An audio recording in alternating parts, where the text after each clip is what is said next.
தேசிய வகை சிகாங்கோட் தமிழ் பள்ளியில் ஆசிரியராக பணிபுரிகிறேன். இன்று நாம் புணரியல் எனும் தலைப்பினை ஒட்டி ஒரு பாடத்தினை பார்க்க போகிறோம்.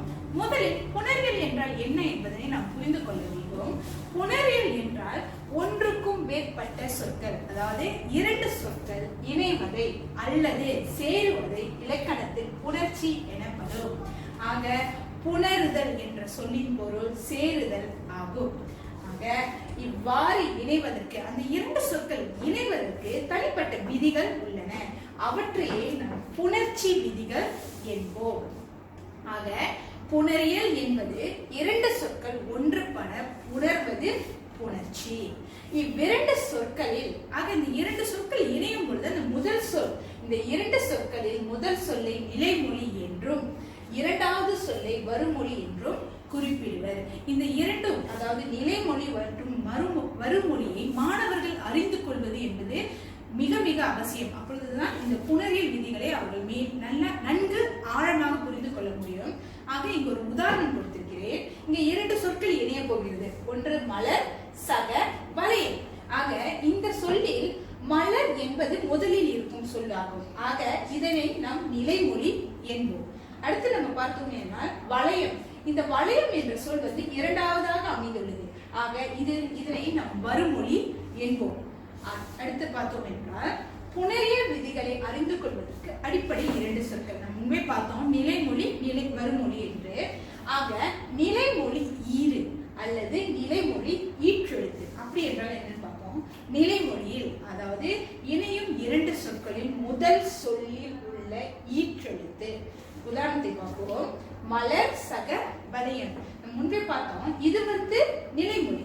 ஆக இந்த நிலைமொழியில் ஈற்றெழுத்து அப்படின்னு பார்க்கும் பொழுது மலர், இந்த இர் என்பது ஈற்றெழுத்து ஆகும், நிலைமொழியில் உள்ள ஈற்றெழுத்து ஆகும். அடுத்து பார்த்தோம்னா வருமொழி முதல். வருமொழியில் இரண்டாவது சொல்லில் உள்ள முதல் எழுத்து, வருமொழியில் உள்ள முதல் எழுத்து. ஆக இந்த உதாரணத்தில் வளையம் என்பது வருமொழியாகும். ஆக இந்த வருமொழியில் முதலில் உள்ள எழுத்து எது என்று நாம் பார்த்தோம்னா அது வா. ஆக இந்த வா எனும் எழுத்து வருமொழி முதல் என கருதப்படும். ஆக இந்த உதாரணத்தில் நாம் பார்க்கும்போது இர் என்பது நிலைமொழி ஈற்றெழுத்து, வா என்பது வருமொழி முதல். ஆக நாம் தொடர்ந்து பார்ப்போம். இந்த புணரியல் என்பதை இரு வகையாக நாம் பிரிக்கலாம். இயல்பு புணர்ச்சி மற்றும் விகார புணர்ச்சி. விகார புணர்ச்சியை மேலும் தோன்றல், திரிதல், கெடுதல் என நாம் பிரித்து கூறலாம். முதலில் நாம் இயல்பு புணர்ச்சி என்றால் என்ன என்பதை பார்ப்போம்.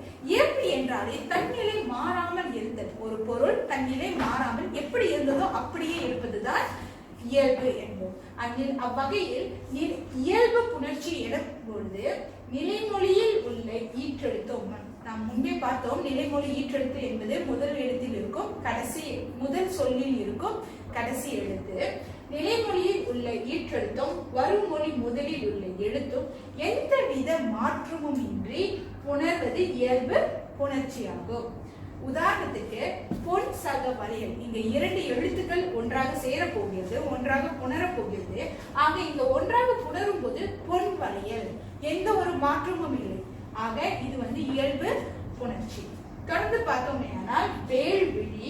இது புணரும் போது வேள்விழி, எந்த ஒரு மாற்றமும் இன்றி புணர்ந்துள்ளது. ஆக இதனை நம் இயல்பு புணர்ச்சி என்று கூறுவோம். தொடர்ந்து பார்த்தோம்னா விகார புணர்ச்சி. விகார புணர்ச்சி மூன்று வகைப்படும். தோன்றல், திரிதல், கெடுதல். தோன்றல் என்பது புதியதாக ஒரு எழுத்து தோன்றுவது. திரிதல் என்பது ஒரு எழுத்து மற்றொன்றாக மாறுவது. கெடுதல் என்பது ஒரு எழுத்து மறைந்து விடுவது. நாம் தோன்றலில் ஒரு உதாரணத்தை பார்த்தோம்னால் பூ, சக, கொடி. ஆக இங்க பூங்கொடியாக அது மாறியுள்ளது. ஆக இங்க என்ற எழுத்து தோன்றியுள்ளது. தொடர்ந்து பார்த்தோம்னா திரிதல் விகாரம் மண், சக, குடம், மட்குடமாக மாறியுள்ளது. ஆக இங்க இன் எனும் எழுத்து மெய்யெழுத்து இட்டாக மாறியுள்ளது. அடுத்தது கெடுதல் எனும் பொழுது காரம், சக, வடை. இவை நாம் காரம் வடை என்று எழுத மாட்டோம், நாம் கார வடை என்போம். ஆக இந்த இம் எனும் மெய்யெழுத்து இங்கு மறைந்து விட்டது. ஆக இது கெடுதல் விகாரம். இன்று நாம் தோன்றல் விகாரத்தினை பற்றி மட்டுமே பார்க்க போகிறோம். ஆக புணரியலில் தோன்றலில் மொத்தம் 6 விதிகள் உள்ளது. அவை சுட்டு சக உயிர்மெய், உயிரெழுத்து ஒரு மொழி வல்லெழுத்து, தனிக்குறிலை அடுத்து மெய் சக உயிரெழுத்து, சுட்டு சக எகரம், எகர வினா சக எகரம், தொடர்ந்து உடன்படுமை. ஆனால் இன்றைய பாடத்தில் நாம் மேலே உள்ள 3 விதிகளை மட்டுமே பார்க்க போகிறோம். அடுத்த விதிகளை நாம் அடுத்த பாடத்தில் பார்ப்போம். முதல் விதி தோன்றல் விகாரத்தில். நிலைமொழியும் வருமொழியும் உணரும் போது இடையில் ஓர் எழுத்து புதியதாக தோன்றினால் அது தோன்றல் விகாரம். முதல் விதி சுட்டு சக உயிர்மெய். ஆக இந்த சுட்டெழுத்து என்றால் என்ன என்பதற்கு ஒரு சிறு மீள்பார்வை பார்ப்போம். சுட்டு என்பதனை மாணவர்கள் சுட்டெழுத்து என 2ஆம் ஆண்டிலே கற்றுக்கொண்டிருப்பார்கள். ஆக சுட்டெழுத்து என்பது ஒரு விஷயத்தை, ஒரு பொருளை நாம் சுட்டி காட்டுவது. ஆக சுட்டெழுத்து 3 வகைப்படும். ஆ, இ, உ. ஆக இது உயிர்மெய் எழுத்து என்றால் என்ன என்பதை பார்க்கும் பொழுது உயிர்மெய், மெய்யெழுத்தும் உயிரெழுத்தும் இணையும் பொழுது உயிர்மெய் எழுத்து வரும். அதாவது இக் சக அ க, க என்பது உயிர்மெய் எழுத்து. ஆக இதில் எப்படி தோன்றல் விகாரம் வருகிறது என்பதற்கான ஒரு உதாரணத்தை நாம் பார்ப்போம். சுட்டு சக உயிர்மெய். இங்க பார்த்தோம்னா ஆ சக தலைவன். ஆ என்பது சுட்டெழுத்து. தலைவன் என்ற வருமொழியின் முதலில் இருக்கும் தா வருமொழி முதல் ஒரு உயிர்மெய் எழுத்து. அவன் 2 எழுத்து சொற்களும் இணையும் பொழுது அத்தலைவன் எனும் சொல் தோன்றியுள்ளது.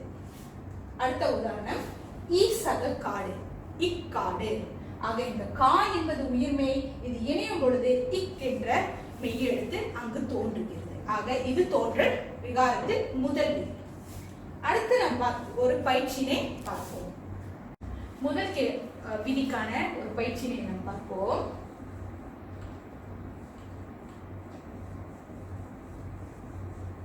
முதல் கேள்வி, ஆ சக சுடர். இங்க பாத்தீங்கன்னா ஆ சுடர் இருக்கிறது, அச்சுடர் இருக்கிறது, அச்சுடர் இருக்கு. எதுவாக இருக்கும் அந்த விடை? ஆக ஆ சக சுடர் எனும் பொழுது அது அச்சுடராக உணரும். அடுத்த கேள்வியை பார்ப்போம். இரண்டாவது கேள்வி,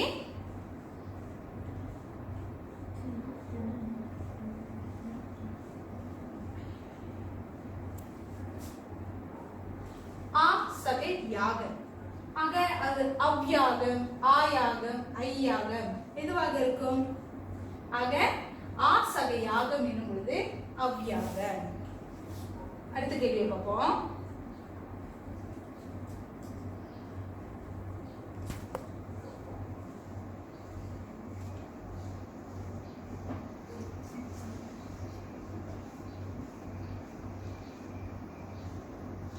ஈ சக பாடல், இப்பாடல்.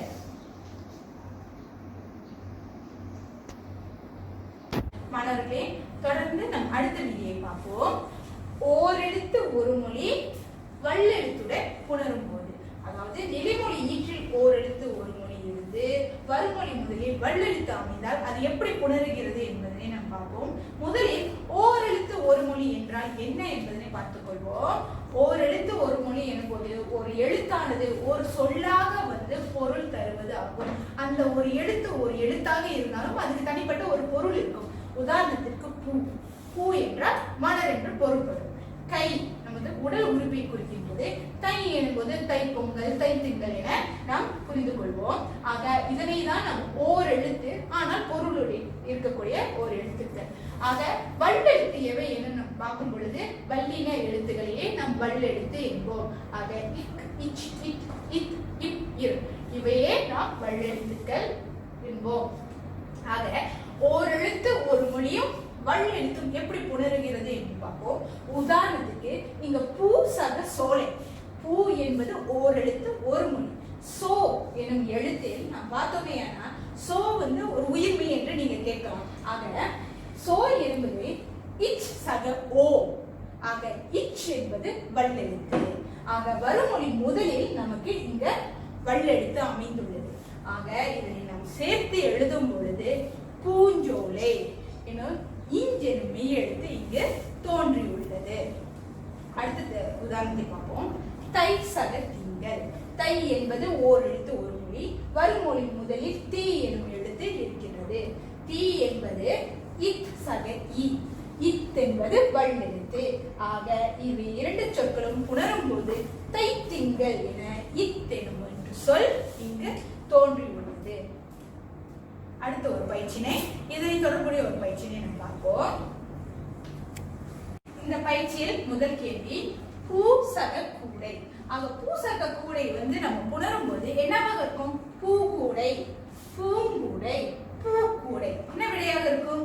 ஆக பூசக கூடை என்னும் பொழுது மாணவர்களே அது பூக்கூடையாக புணரும். அடுத்த கேள்வியை நம்ம பார்ப்போம். கை சகத்தடி. கை சகத்தடி வந்து கைத்தடி, கைத்தடி, கைங்கடி எதுவாக இருக்கும்? கை சகத்தடி, கைத்தடி. அடுத்தது அடுத்த கேள்வி தீசக சட்டி. தீசக சட்டியை நாம் புணரும் போது தீ சட்டி, தீ சட்டி, தீ சட்டி. அப்ப வந்து தீசக சட்டி என்பது தீ சட்டி. ஆக அடுத்த கேள்வி தைசக பொங்கல். அது புணரும் போது தை பொங்கல். தொடர்ந்து மா சக கொத்து, மாங்குத்து. அடுத்த விதியை பார்ப்போம். அடுத்து மூன்றாவது விதி தனி குறிலை அடுத்து மெய் வந்து வருமொழி உயிரெழுத்தில் தொடங்கினால் நிலைமொழியின் இறுதியில் உள்ள மெய் இரட்டிக்கும். இது நம்ம வந்து பிரித்து நம்ம பார்ப்போம். முதலில் தனி குறிலை அடுத்து மெய் வந்து, தனி குறிலை அடுத்து மெய் வந்து. ஆக தனிக்குறி என்றால் என்னன்னு பார்ப்போம். தனிக்குறிலை அடுத்து மெய் வந்து. ஆக இங்க ஒரு சொல் இருக்கிறது கண். இந்த கண் என்று சொல்லி கா என்பது குறில் எழுத்து, இன் என்பது மெய் எழுத்து. ஆக ஒரு தனி குறிலை எடுத்து ஒரு மெய் எழுத்து வந்திருக்கிறது. அதுதான் தனி குறிலை அடுத்து மெய் வந்து. ஆக அடுத்து நம்ம பார்ப்போம். உதாரணம் பல், பொன். இந்த இரண்டு சொற்களிலுமே முதல் எழுத்து வந்து குறிலாகவும் அடுத்தது வந்து மெய் எழுத்தாகவும் அமைந்துள்ளது. அடுத்தது பார்த்தோம்னா வருமொழி உயிரெழுத்தில் தொடங்கினால் இருக்கிறது. அந்த உயிரெழுத்து எழும் பொழுது அ ஆ இ எனும் வரிசையை குறிக்கின்றது. அடுத்து பார்த்தோம்னா நிலைமொழியின் இறுதியில் உள்ள மெய் இரட்டிக்கும். ஆக அதுக்கான ஒரு உதாரணத்தை பார்ப்போம். கண் சதை இமை. ஆக கா என்பது தனிக்குறில், அடுத்து ஒரு மெய் வந்து இருக்கிறது. அடுத்தது வருமொழி முதலில் உயிரெழுத்து இருக்கிறது. ஆக நிலைமொழியின் இறுதியில் ஆக இந்த இன் எழுத்து இரட்டிக்கும். ஆக அது எப்படி இரட்டிக்குது என்பதை பார்ப்போம். கண் என்றும் சொல்லில் தனிக்குறிலை எழுத்து மெய் எழுத்து வந்து இருக்கிறது, வருமொழியில் உயிரெழுத்து இருக்கிறது. ஆக நிலைமொழியின் இறுதியில் உள்ள மெய் எழுத்து இரட்டிக்கும். எப்படி இரட்டிக்கிறது என்று பார்ப்போம். இந்த நிலைமொழி ஈற்றில் இருக்கும் இன் எழுத்தும் இந்த ஈ எழுத்தும் சேரும் போது நீயாக மாறுகிறது, புணர்கிறது. ஆக கண் நிமை அப்படி என்று இந்த எழுத்து இரட்டித்து அங்கு மாறுபட்டிருக்கிறது. அடுத்து பார்த்தோம்னா பல் உடைந்தது. ஆக இல் என்பது இங்க ஒரு மெய் எழுத்தாக இருக்குது, உ என்பது உயிர் எழுத்து. ஆக அது சேரும்போது லூவாக மாறுகிறது. ஆக இந்த மெய் எழுத்து வந்து இரட்டிக்கும் எனும்போது அந்த பல் என்ற எழுத்தை நீங்க எழுதி கொள்ள வேண்டியதுதான். இங்கு வந்து லூ என்று நாம் இணைத்து கொண்டு உடைந்தது என்று வரும். ஆக இந்த ஊ வந்து இருக்கு, அது வந்து லூவாக மாறிவிட்டது நமக்கு. அடுத்த ஒரு உதாரணத்தை பார்த்தோம்னா மெய் அடி. இந்த ஈ வந்து இரட்டிக்க வேண்டும். ஆக எப்படி இரட்டிக்க வேண்டும் என்பது ஈ சக ஆ. ஆக யாவாக மாறும். ஆக இந்த மெய் என்ற எழுத்தை எழுதி கொண்டு யா டி, ஆக மெய்யடி என்று அது புணரும். ஆக இதற்கான ஒரு சிறிய ஒரு பயிற்சியை பார்ப்போம். ஓகே, கல் லடி. இது நம்ம எப்படி பிரித்து எழுதுவோம்?